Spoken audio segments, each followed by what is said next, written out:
What's up, everyone, and welcome to today's devlog. This one's going to be focused around the pumping. I've pretty much almost finished the pump panel and all the mechanics for the engine. The only thing I think I have left to code is the tank to pump. Priming will be coming later down the road, as long with pressure. So basically, the pumping system, when the game first launches, will just be very basic. You'll just have to pull levers and make sure you have more water coming in than you're putting out. I updated all the gauges compared to the first game. I added a cross lay due to popular demand. There's one large discharge and 3 intakes. Something pretty cool too is there's no actual lever to open this intake, like real life. This specific intake, you just turn it to open it after you connect and open your tank fill. Alright, so let's get started. So I'll run through just getting a water supply, charging line, and we'll go from there.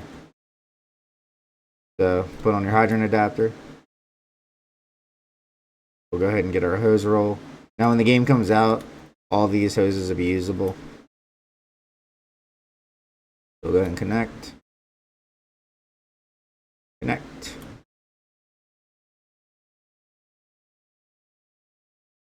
Charge our hydrant. And we'll open our intake. So now we have water coming in. As soon as I pull the tank fill, truck will fill up, and you can actually see overflow now. Next up, we'll work on getting this line charged. So, kind of get it out there. Press it right now, nothing happens. Over your discharge, you have water. So, something else that is pretty cool. I'll close that. Close my tank fill. So, just for demonstration purposes, I have the deck gun use a crazy amount of water. So, the way it works now is charge your deck gun. This cool little camera, the transitions, and we're already out of water because how I set it up. It's pretty smooth. To activate the deck gun, you'll have to interact with something on here at some point. I still kept easy pumping, so all you have to do for easy pumping, press that, and then you'll always have water coming out of here. So we can open our tank fill again. So I'll demonstrate. I only have one engine, or I would have done it. Oops. So it's the same thing with connecting to another engine. You just connect your large discharge to an intake, and just open the intake, and water start flowing. The other cool thing, so kind of hard to see. I'm going to make them a little bit bigger. As you hover on certain things, it kind of tells you what it is, so you don't have to worry about zooming in and reading the words.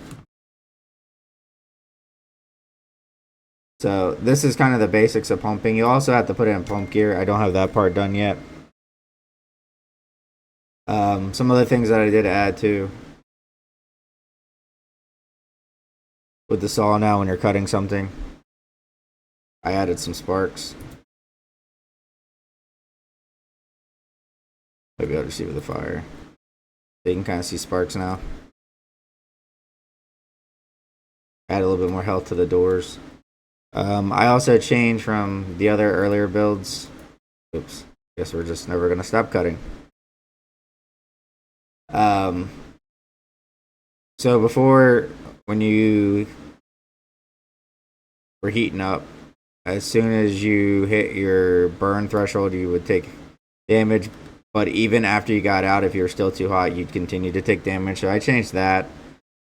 I'm going to be adjusting the actual damage rates. That's like something that's going to take a lot of testing to really get something that feels good. Because I want it to be a struggle, but at the same time, I don't want you almost dying in every room you go into. I also increased the rate of which the rooms cool as well with the hand line.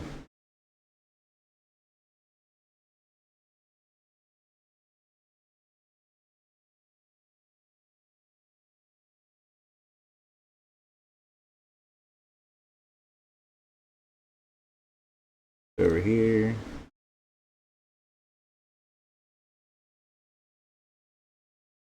So as you can see, like before I did this update, if you have played early access of it, you would have been taking a crazy amount of damage. Where now,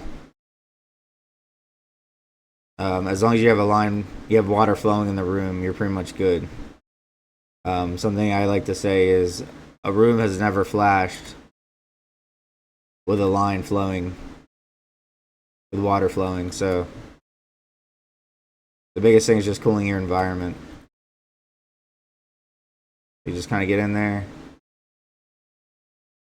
I'm working on changing the way the burn marks work as well too. So they look a little wonky currently, and especially if like just this wall catches, it leaves like a square outline.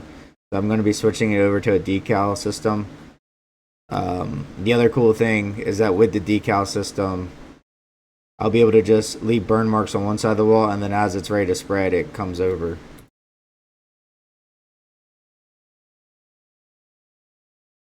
But that's pretty much it for this devlog. Just to talk about some future things. Eventually, there will be one-to-one pumping with real life. Everything you'll be able to do, like real pressures, like anything you do in a real fire truck, you'll be able to do in this fire truck in a realistic way. I'm going to be expanding the hydrants. You'll be able to use the dog ears to get more water out of them. I'll be adding the humats valves back from the first game. Probably add a few other different options of it too. You'll be able to use different diameter hose. I'm going to have 1.5 inch, 1.75 inch, a 2-inch Super 2, 2.5, 3-inch, and I may even let you use it 3 inches at attack line, but obviously you're not moving it while you're flowing water. So, and then I'm going to have 4-inch and 5-inch. If the simulation side gets bigger and industrial places want 6 or 7-inch, then I'll be adding that as well. So anyway, the game's looking great.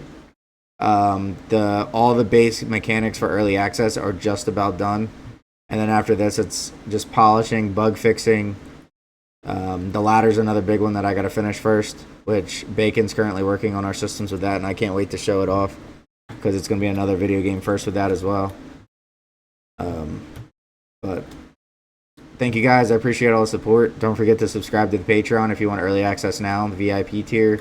We have merch, and it all goes towards supporting development, supporting Bacon, and just making the game better. Thank you guys, and have a good night.